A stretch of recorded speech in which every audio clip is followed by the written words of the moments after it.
Əziz izləyicilərimiz, növbəti bir Ramazanla diriliş proqramında xoş gördük sizləri. Ramazan ayı, Ramazan ayının sonu və bayram ərəfəsindəyik. 30 gün insan öz daxilinə yol gedir. 30 gün səbir, dua, səzdə və sükutla ruhunu tərbiyə edir. Və sonra bir səhər açılır, bu səhər də fərqli bir səhər olur. Bu səhər adi günəş doğmur, bu səhər qapılar döyülür, könüllər açılır. Küsürlər barışır, uşaqların gözlərində sevinç parlayır. Ramazan bayramı. Ramazan bayramı sadəcə təqvimdə bir tarix yox, bir ayın qazancının sevincə çevrildiyi gündür. Bu gün ibadətin şükürlə tamamlandığı, paylaşmanın sevincə döndüyü gündür. Ramazanla diriliş proqramında bu gün məhz bayram haqqında, Ramazan bayramı haqqında danışacağıq. Studiyamızın çox dəyərli qonağı ilə bu mövzumuzu müzakirə etmədən öncə gözəl bir Quran-ı Kərim tilavəti dinləyək, ondan sonra yenidən birlikdəyik.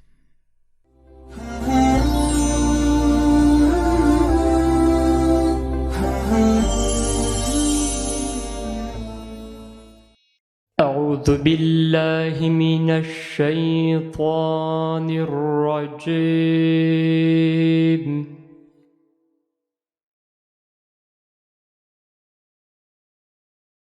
Bismillahirrahmanirrahim.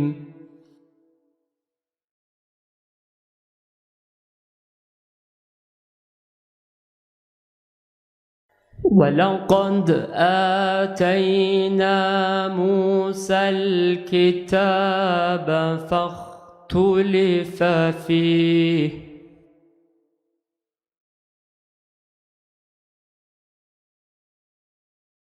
وَلَوْلَا كَلِمَةٌ سَبَقَتْ مِنْ رَبِّكَ لَقُضِيَ بَيْنَهُمْ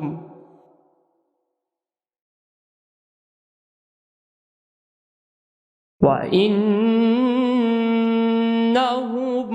لَفِي شَكٍّ مِّنْهُ مُرِيبٍ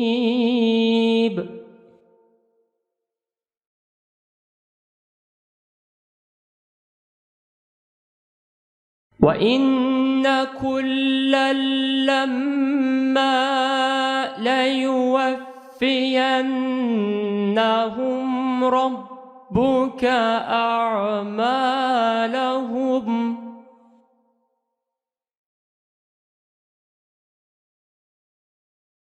إِنَّهُ بِمَا يَعْمَلُونَ خَبِيرٌ.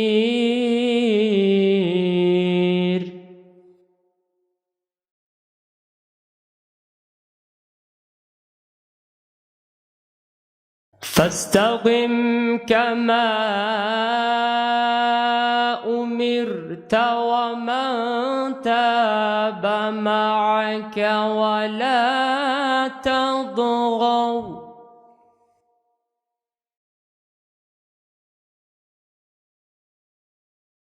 إنه بما تعملون بصير.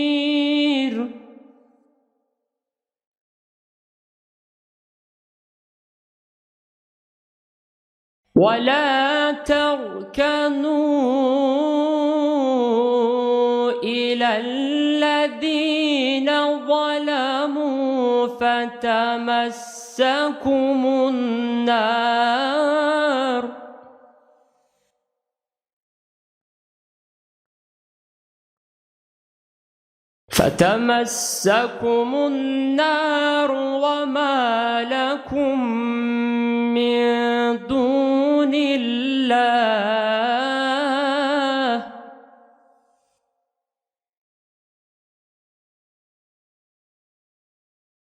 وما لكم من دون الله من أولياء ثم لا تنصرون.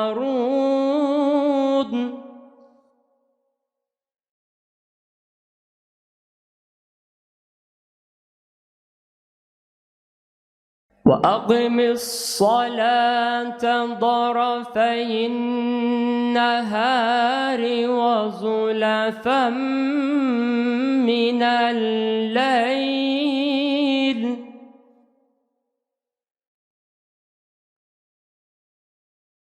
إن الحسنات يذهبن السيئات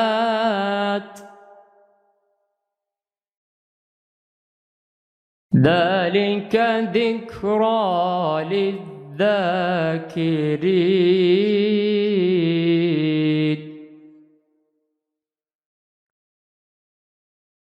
واصبر فإن الله لا يضيع أجر المحسنين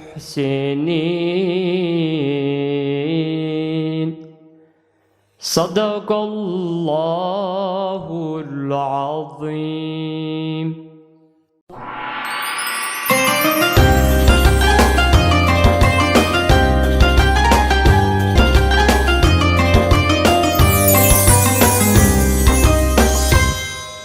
Bəli, əziz izləyicilərimiz, qeyd etdiyimiz kimi bugünkü mövzumuz Ramazan bayramıdır. Bayram və xüsusilə də bir ay Ramazan ayında tutduğumuz oruçların sonunun tazlandırılması, Ramazanın bir bayram kimi qeyd edilməsi haqqında. Studiyamızın da qonağı çox dəyərli bir ilahiyyatçı Xatəm Dəmirovdur. Xatəm müəllim, xoş gördük sizi. Çox sağ olun Eldar müəllim. Mən də sizi və bütün izləyicilərimizi salamlayıram. Təşəkkür edirik Xatəm müəllim. Xatəm müəllim, İslam ənənəsində belə bir anlayış var ki, bir aylıq Ramazan orucundan sonra, Ramazan ayının sonunda verilən fitrə sədəqəsi və keçirilən bayram namazı artıq həmin ibadətin Ramazan orucunun tazlandırılmasıdır. Artıq bu zaman insan fərdi şuurdan ictimai şuura keçmə mərhələsidir. Ramazan bayramının dini və bu kontekstdə dəyərləndirsək, dini və mənəvi mahiyyəti nədən ibarətdir və niyə bu gün mükafat günü kimi qiymətləndirilir? Bəli, Eldar müəllim. Əvvəlcə onu qeyd edim ki, ümumiyyətlə bayramlar bütün xalqların, cəmiyyətlərin istər psixoloji olsun, istər sosioloji həyatlarında çox mühüm rol oynayır. Və İslam dininə məxsus bayramlar da Peyğəmbərimiz sallallahu əleyhi və səlləmin Mədinəyə hicrətinin 2-ci ilindən etibarən qeyd olunmağa başlanmışdır. Peyğəmbərimiz sallallahu əleyhi və səlləm Mədinəyə gəldiyində Mədinədə 2 bayram qeyd olunurdu və bu bayramlar başqa xalqlara, cəmiyyətlərə məxsus idi. Və Peyğəmbərimiz sallallahu əleyhi və səlləm Allah-u Teala sizlərə bu 2 bayramdan daha xeyirli 2 bayram verdi deyə buyurur və bunlar Ramazan və Qurban bayramlarıdır buyurur. Və bununla da biz görmüş oluruq ki, Peyğəmbərimiz İslam cəmiyyətinin inşasını başladır bu bayramları təsis etməklə. Və ilk olaraq bayramın mahiyyəti olaraq elə bunu da qeyd edə bilərik ki, Ramazan bayramı olsun, istər Qurban bayramı olsun, İslam cəmiyyətinin inşasının, özünə məxsusluğunun, müstəqil kimliyinin bir təzahürüdür. Bununla yanaşı biz bunu zaman-zaman dilə gətiririk ki, bizim neçə insanlar var idi ki, tanıdığımız, bildiyimiz bu Ramazana çıxmaq onlara qismət olmadı, dünyalarını dəyişdilər və bizim də gələcək Ramazana çıxacağımız bəlli deyil, belə bir qarantiyamız yoxdur əlimizdə və bu Ramazanı Allah-u Teala bizlərə qismət etdiyi üçün, bizi Ramazana qovuşturduğu üçün və Ramazanı ibadətlə keçirdiyimiz üçün bunun şükrünü əda niyyətində bayramı biz qeyd edirik. Yəni bayram əslində ibadətlərimizi tamamlamağımızın və Allahın nemətinə qovuşmağımızın bir şükrüdür. Bununla bağlı Ramazana qovuşmağın bir müsəlmanın həyatında nə qədər əhəmiyyətli olması ilə bağlı bir hədis var. İcazənizlə bunu söyləmək istərdim. Talha bin Ubeydullahdan rivayət olunan bir hədisdə 2 nəfər yeni müsəlman olmuş səhabə bir gün Talha bin Ubeydullahın qonağı olurlar Bunun üzərindən bir müddət keçdikdən sonra bu 2 nəfərdən birisi döyüşlərdə şəhid olur. Digəri isə daha sonra vəfat edir. Yəni şəhid olmur, normal həyatda ikən dünyasını dəyişir.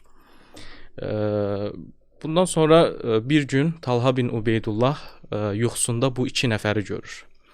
Və bu 2 səhabə görür ki, cənnətin qapısında dayanır və ilk olaraq daha sonra vəfat etmiş şəxs cənnətə girir. Sonrasında isə şəhid olan kimsə cənnətə girir və Talha bin Ubeydullah oyanır. Təbii ki, çox təəccüblənir bu yuxu qarşısında. Çünki şəhidliyin məqamı hər kəsə bəllidir, açıqdır və necə olur ki, digəri normal həyatda vəfat edən şəxs şəhid olandan daha öncə cənnətə girir və Peyğəmbərimiz sallallahu əleyhi və səlləmin yanına gedir, bu yuxusunu danışır. Təbii ki, orada olan səhabələr də çox heyrətlənir bu yuxu qarşısında və Peyğəmbərimizdən bunun hikmətini soruşurlar. Peyğəmbərimiz bir sualla onlara cavab verir ki, daha sonra vəfat edən qardaşınız şəhid olan qardaşınızdan bir il daha çox yaşamadımı? Oradakı səhabələr də bəli, ya Rəsulallah deyirlər və Peyğəmbərimiz yenə buyurur ki, o zaman o qardaşınız, yəni daha sonra vəfat edən qardaşınız bir il daha çox Ramazan gördü və bir il daha çox Ramazan orucu tutdu deyə buyurur. Və təbii ki, biz buradan anlayırıq ki, bir Ramazana qovuşmaq, Ramazana çıxmaq, Ramazan ayını ibadətlə keçirmək bizim axirətimiz üçün nə qədər önəmlidir. Və həqiqətən də bunun şükrünü etmək belə ayrı bir məsələdir və bayramlar da dediyimiz kimi özəlliklə Ramazan bayramı bu şükrü əda etməyimiz üçün bir vəsilədir. Eyni zamanda mükafat günü dediniz, bəli, çünki biz bayramı Allahın mərhəmətinə nail olmaq, Allahın rəhmətini qazanmaq ümidi ilə də qeyd edirik. Bəli, təbii ki, burada mükafatdan məqsəd mənəvi mükafatlardır. Allah-u Teala'nın tutduğumuz oruçların qarşılığında, etdiyimiz ibadətlərin qarşılığında bizə verəcəyi o mükafatları ümid edərək biz bayram sevincini yaşayırıq. Və qısaca olaraq bayram ibadətlərimizi tamamlamağımızın bir şükrüdür. Bayram təmizlənmiş qəlbin sevincidir. Bayram bir bağışlanma ümididir. Və eyni zamanda bayram müsəlman cəmiyyətinin birliyinin, özünə məxsusluğunun və müstəqil kimliyinin təzahürüdür. Qeyd etdiyiniz kimi bayramın bir çox xüsusları var və bayramın insan həyatında çox önəmli bir yeri var. Xüsusilə də qeyd etdiyiniz kimi Peyğəmbərimiz sallallahu əleyhi və səlləm müsəlmanlar üçün xüsusilə 2 önəmli bayram üzərində diqqətləri cəm edir. Bunlardan biri Ramazan bayramı, digəri Qurban bayramı və hər bayramın içərisində, daxilində o bayramı yaşayanlar üçün bir sevinç var. Bir xoş, xürrəm bir vəziyyətin və halın yaşanma səviyyəsi qeydə alınır, görünür, müşahidə olunur. Yəni sevincin özü, yəni sevinmək bir ibadət sayılırmı? Yəni bayram günlərindəki sadəcə insan özü sevinmir, eyni zamanda sevindirir də. Burada körpələri sevindirə bilər, burada yaxınları sevindirə bilər, böyükləri, öz atasını, anasını, biz bilirik ki, adət-ənənədə böyükləri ziyarət var, uşaqlara mərhəmətli davranmaq var, onlara hədiyyələr almaq var. Yəni eyni zamanda insan sadəcə özü sevinməklə birlikdə bir də sevindirir. Yəni burada bu sevinc anlayışını, bayramda yaşadığımız bu sevinc anlayışını necə qiymətləndirirsiniz? Bəli, təbii ki, İslam dinində sevinç sadəcə bir emosional hal deyil. Özəlliklə də bayramlarda qeyd etdiyiniz kimi sevinmək ibadətin bir yönüdür, ibadətin bir parçasıdır, bəli. Və Peyğəmbərimiz sallallahu əleyhi və səlləm bildiyimiz kimi bir hədisi şərifində oruçlunun 2 sevinç anı vardır. Bunlardan birisi iftar etdiyi zaman, digəri isə o orucunun savabını aldığı zaman Allah-u Teala'dan deyə bir hədisdə buyurur. Və biz burada görürük ki, həqiqətən də oruçlu iftar zamanının bir sevinç anı olaraq yaşayır. Və bu mənada biz əslində Ramazan bayramını böyük iftar saya bilərik. Yəni biz bir günün sonunda iftar edirik. Və hər günün sonunda sevinirik. Bəli, hər günün sonunda sevinirik. Bunu şərti olaraq kiçik iftar saya bilərik. Ramazan bayramını isə ümumi bir ayın iftarı olaraq, ümumi bir ayda tutduğumuz oruçların iftarı olaraq hesab eləsək və Peyğəmbərimizin də buyurduğu kimi bu bir sevinç anıdır. Yəni təbii ki, belə olduğu müddətcə sevincimiz də bir məna daşımış olur. Və Ramazan sevincinin, Ramazan bayramının xüsusilə sevinməyin də dedik ki, ibadətlərin bir parçasıdır. Çünki bizim günümüz, yəni bayram günümüz ibadətlərlə dolu keçir. Yəni biz bayram gününə namazla başlayırıq, zikirlərlə, dualarla davam edirik.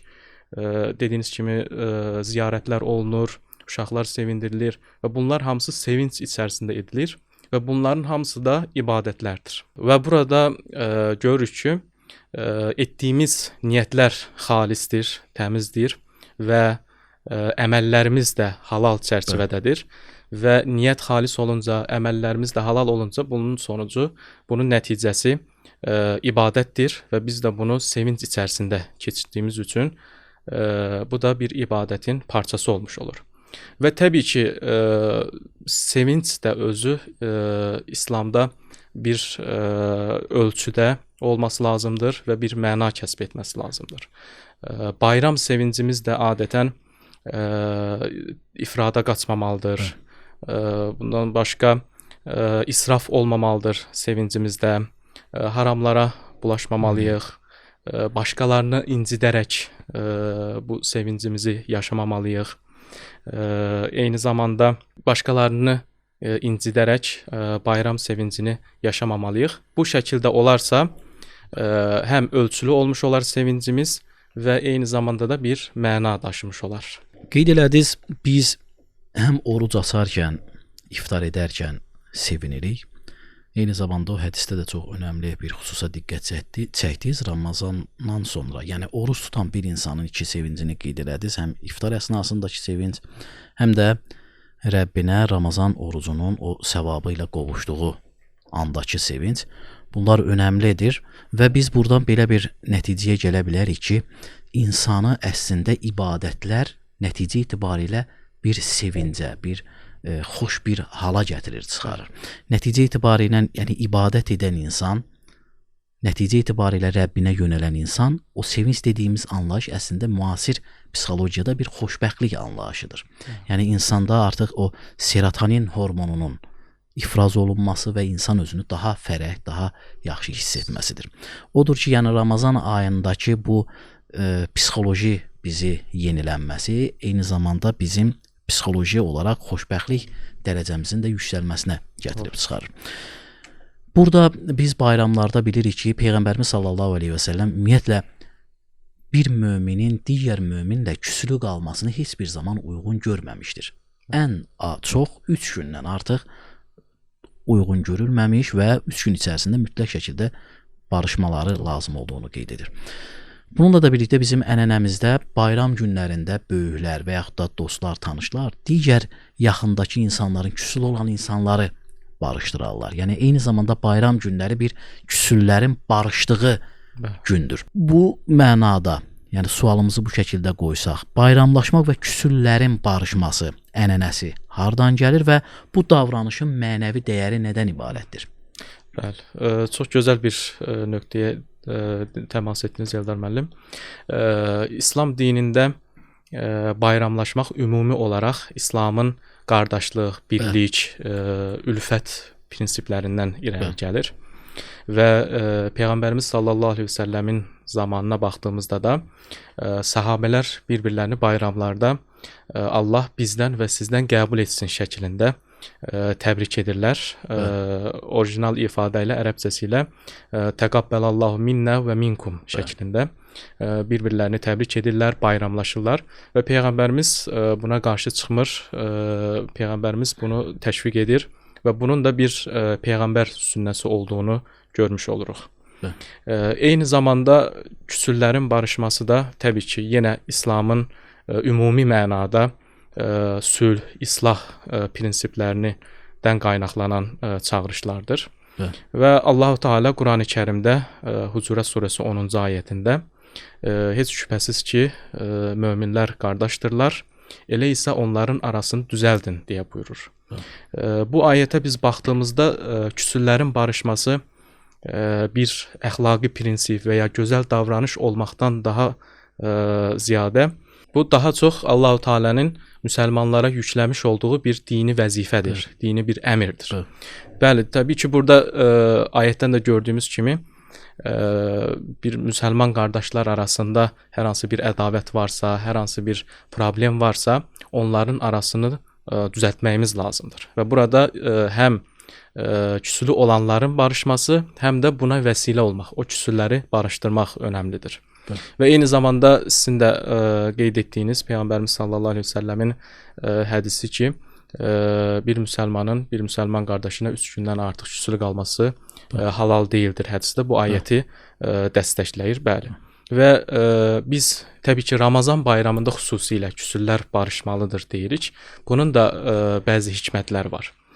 Çünki bildiyiniz kimi barışmaq çox da belə deyək sadə bir məsələ deyil. Asan da deyil. Asan deyil, bəli. Çünki o ilk addım atmaq, qüruru bir tərəfə buraxmaq biraz çətindir, yəni. Xüsusilə də qırılmış bir qəlb varsa, incidilmiş birisi varsa, biraz o ilk addım atmaq, qüruru bir tərəfə buraxmaq çətin olur. Amma Ramazan bayramında biz belə deyək nəfsimizi cilovlayırıq, nəfsimizə qalib gəlirik, qəlbimizi arındırırıq, təmizləyirik.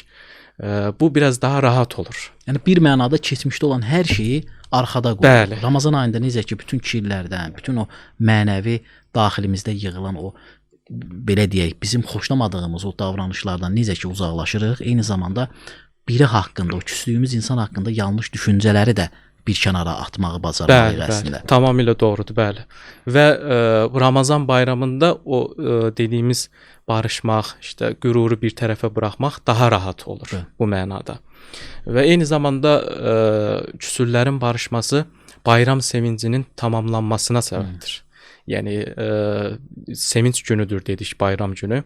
Amma küsülü olduğumuz insanlar varsa, təbii ki, qəlbimizin bir küncündə belə deyək, tam da o sevinci yaşamamış oluruq. Doğru. Eyni zamanda barışmaq Allahın insanları, yəni bağışlamasına bir vəsilədir. Və bunları göz önünə aldığımızda, təbii ki, barışmaq dinimizin buyruğudur. Peyğəmbərimiz buna təşviq edir. Və xüsusilə də Ramazan bayramında barışmağımız önəmlidir. Doğru. Bir məsələ də var, Xatəm müəllim qeyd etdiyiniz kimi.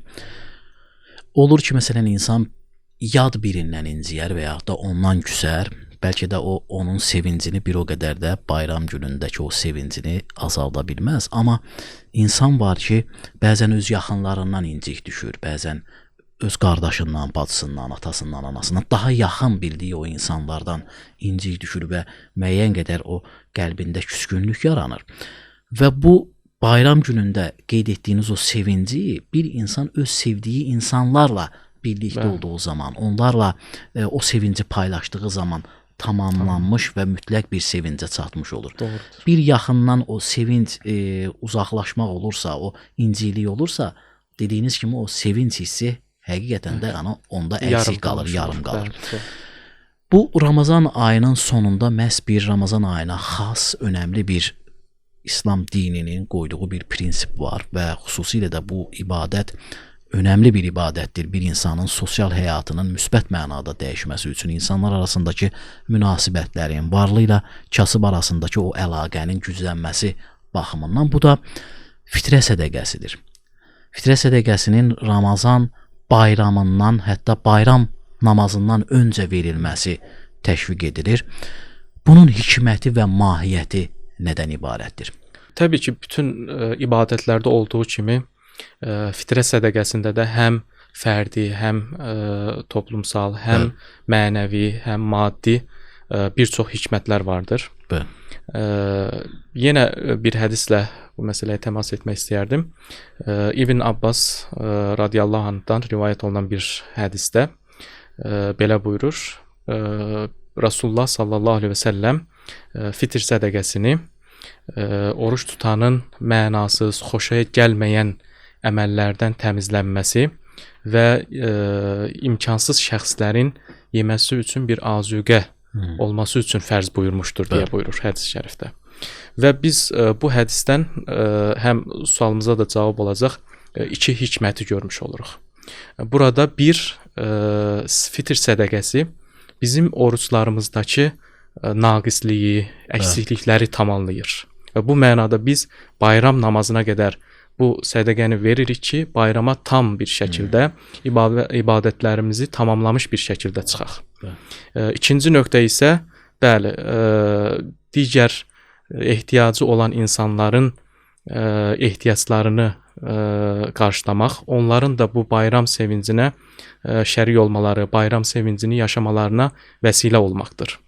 Və birinci dediyimiz ki, fitr sədaqəsi əksiklərimizi, nöqsanlarımızı tamamlayır, ibadətlərimizi tam bir şəkildə bitirməyimizə səbəbdir.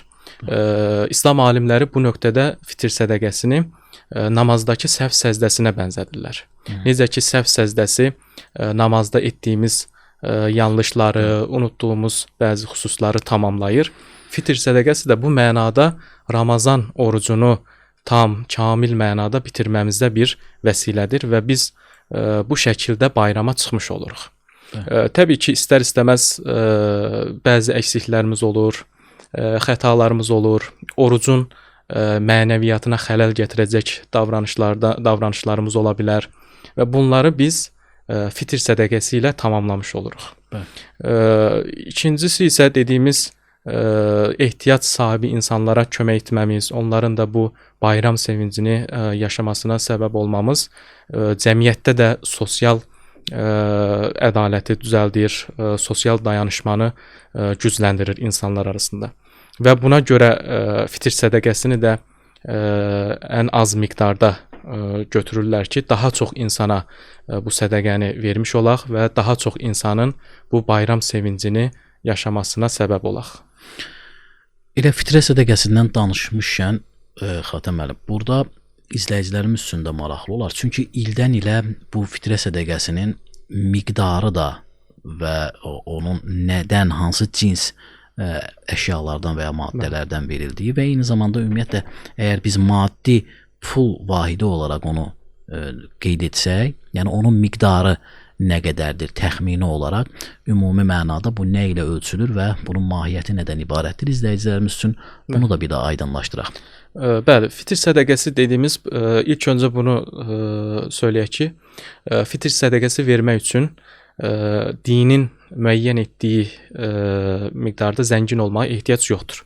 Buna adətən alimlərimiz belə buyurur. Əgər bir kimsənin yaşayacaq evi, özünü təmin edəcək əşyaları və ailəsinin keçimini sağlayacaq qədər bir gəliri varsa, xüsusilə bayram günləri və bundan başqa bir neçə günü təmin edəcək yeyəcəyi varsa, həmin şəxslər fitr sədaqəsi verə bilər. Və təbii ki, bu hazırki vəziyyətimizə görə fitr sədaqəsinin miqdarı müəyyən olunur. Bu illərim də 10-15 manat arası fitrə sədaqəsi miqdarı təyin olunub və yəni bu miqdar belə deyək bir kimsənin bir günlük yeyəcəyini təmin edəcək miqdarda olması lazımdır. Bunun aşağısı 10 manatdır belə deyək, amma yuxarısı açıqdır. Bəli, yəni istədiyimiz qədər verə bilərik və fitrə sədaqəsini verərkən burada adətən ölçü olaraq günlük istifadə etdiyimiz, yəni bir yeyəcəyin növündən olmalıdır deyirlər. Və eyni zamanda bunu qarşılığı olaraq pul olaraq da verməyimizdə heç bir problem yoxdur. Bu şəkildə də fitrə sədaqəsini verə bilərik. Fitrə sədaqəsini verəcəyimiz şəxslərə də İslam alimləri burada adətən bizim keçimindən məsul olduğumuz şəxslər xaricində, yəni bunu ata, ana, nənə, baba və evladlarımız və nəvələrimiz olmamaq şərti ilə qohumlarımız olar və digər ehtiyac sahibi insanlara fitrə sədaqələrimizi verə bilərik. Və hətta yaxın qohumlarımızdan ehtiyac sahibi insanlar varsa, onlara verməyimiz də daha arzu olunandır, xoşa gələndir. Yəni bunu da qeyd edək ki, burada məsələ bizim bayaq qeyd etdiyiniz kimi o üsul dediklərimiz, bir də furu dediklərimiz. Üsul əsas o Bəli. atadır, anadır. Çünki hər birimizin ona baxmaqla vəzifəliyik, babadır, nənədir, belə deyək də bizdən böyüklərə. Bir də furu bizdən sonra gələn nəsillərdir və yəni burada da bizim öz övladlarımızdır və ya nəvələrimizdir. Və bu insanlara verməmək şərti ilə digər qohumlara, yəni əgər ehtiyac sahibi insanlar varsa qohumda, əqrabada, onlara verir. Əgər qohum, əqrabada da imkansız adam yoxdursa, yenə ətrafdakı insanlar nəzərdə tutularaq və fitrə sədəqəsi o şəkildə verilir və fitrə sədəqəsi eyni zamanda bir insan, bir ailə başçısı bütün ailə üzvləri adından düzdürmü? Yəni burada Doğrudur, hər bəli. fərd üzərinə o Bəli, qeyd bəli, etdiyiniz bəli. miqdarda 10-15 manat miqdarında. Məsələn belə desək ki, yəni izləyicilərimiz üçün də aydın olsun, 5 nəfərlik bir ailədə ailə böyüyü minimum 50 manat öz fitrə sədəqəsini verməsi lazımdır bayram namazından öncə. Bəli. Dediyiniz kimi, bəli, minimum 50 manat verməlidir.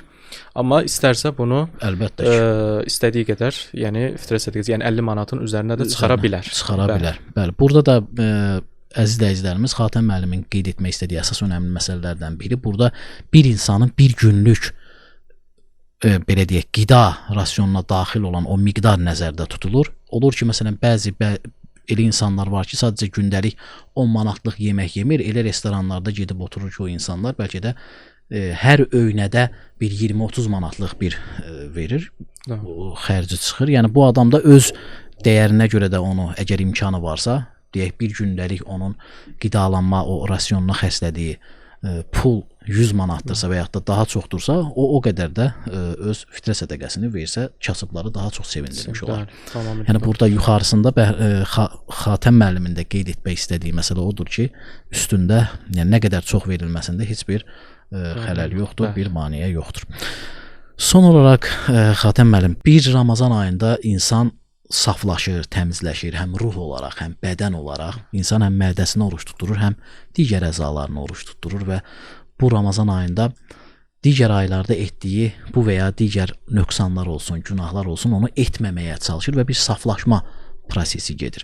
Bu saflaşma prosesi də bu 30 gün davam edir və 30 gündən sonra bu bayram yaşanır və bayram da o deyir ki, 30 gün içərisində yaşadıqlarımıza bir tac qoyuruq və həqiqətən mən bunları edə bildim. Yəni bu savabları qazandım. 30 gündən sonra bu bayramın sevincini davamlı yaşamaq üçün, bu Ramazan ayında qazandıqlarımızı itirməmək üçün nələrə diqqət etməliyik? Bəli, Eldar müəllim, Ramazan ayı bitir. Ancaq Ramazan ayının bizə qazandırdığı o mənəvi dirilik, o ruhi təmizlik, Allaha yaxınlıq bütün il boyu davam etməlidir. Və belə olmazsa biz zaten Ramazanı tam mənası ilə istifadə etmiş olmarıq Ramazan ayından. Çünki Ramazan ayı bir müsəlmanın həyatında o mənəvi ilinin başlanğıcıdır. Ramazan ayı. Biz Ramazan ayı gəldi, Ramazan ayı ilə bütün ibadətlərimizi yerinə yetiririk, mənəvi olaraq yüksəlirik, təmizlənirik, arınırıq və ilə o şəkildə başlayırıq. Gələcək Ramazana qədər o şəkildə davam etməyimiz lazımdır. Bunu biz bir növ Ramazanı müsəlmanın həyatında bahar fəslinə bənzədə bilərik. Yəni bahar fəslinin gəlməsi ilə necə ki hər yer canlanır, diriliş olur təbiətdə, müsəlmanda da bu şəkildədir. Ancaq müsəlman bu Ramazan bitdikdən sonra qış yuxusuna getməməlidir. Bu diriliyi hər zaman canlı saxlamalıdır, canlı tutmalıdır. Yenə bu necə ola bilər? İbadətlərimizdəki davamlılıq, dualarımız, zikirlərimiz Ramazandan sonra da davam etməlidir. Bununla bərabər dedik ki, Ramazan Quran ayıdır. Quranla əlaqələrimizi sıxlaşdırdıq. Bu Ramazandan sonra da davam etməlidir. Quranı yenə də günlük olaraq oxumağa, anlamağa, fəhm etməyə, həyatımıza yansıtmağa çalışmağımız lazımdır. Yenə eyni şəkildə az öncə də bəhs etdik, Ramazan ayında günahlardan uzaq durmağa çalışdıq. Çünki oruc ibadəti bizi yəni haramlar deyil, halallardan belə uzaq tutdu bəlli bir müddətdə olsa və biz bu sayədə iradəmizi nə qədər yüksək olduğunu, haramlardan biz rahatlıqla çəkinə biləcəyimizi göstərdik və bunu Ramazan sonrasında da davam etdirməyimiz lazımdır. Eyni şəkildə yardımlaşmaq, ehtiyacı olan insanlara köməklik göstərmək, sədaqələrimiz digər aylarda da davam etməlidir. Və bununla yanaşı oruclarımıza davam edə bilərik. Sadəcə Ramazan ayı ilə qalmamalıdır. Ramazandan sonra Şəvval ayında Peyğəmbərimizin də buyurduğu 6 günlük oruc var ki, çox önəmli bir orucdur və ilin digər vaxtlarında həftənin 1-ci, 4-cü gün orucları var, sünnət orucları. Bunlara davam edə bilərik və bu şəkildə o mənəvi canlılığımızı bütün il boyu və gələcək Ramazana qədər qoruyub saxlaya bilərik. Və bunları saxlamağın da mənim fikrimcə Ramazanın yenə bizə qatdığı, bizə öyrətdiyi 2 dəyər var. Səbr və iradə. Yəni bunları biz həyatımızda tətbiq edərək, səbirli olaraq, iradə göstərərək bu sadaladığımız xüsuslara diqqət edə bilərik və bütün il boyu bunların davamlı olmasını təmin edə bilərik. Bəli. Təşəkkür edirik Xatəm müəllim. Çox dəyərli fikirlərinizi bizimlə bölüşdünüz. Allah bütün ömrümüzü bu Ramazan sevinci ilə yaşayan, bu bayram sevinci ilə yaşayan bəndələrindən etsin inşallah. Gecəniz mübarək olsun. Bir daha bayramınız mübarək olsun deyirik. Neçə belə gözəl Ramazanlara, neçə belə gözəl bayramlara çıxmaq ümidi ilə inşallah. Çox sağ olun Eldar müəllim. Mən də dəvətiniz üçün təşəkkür edirəm. Bütün xalqımızın Ramazan bayramını təbrik edirəm. Bu bayramın sülh və əmin-amanlığa vəsilə olmasını Uca Allahdan niyaz edirəm. Təşəkkür edirik. Bəli, əziz izləyicilərimiz, növbəti bir Ramazanla diriliş proqramının sonuna gəldik. Ramazanla dirilişin bu mövsümdə son verilişinin artıq sonuna gəldik. Artıq bayram deyirik.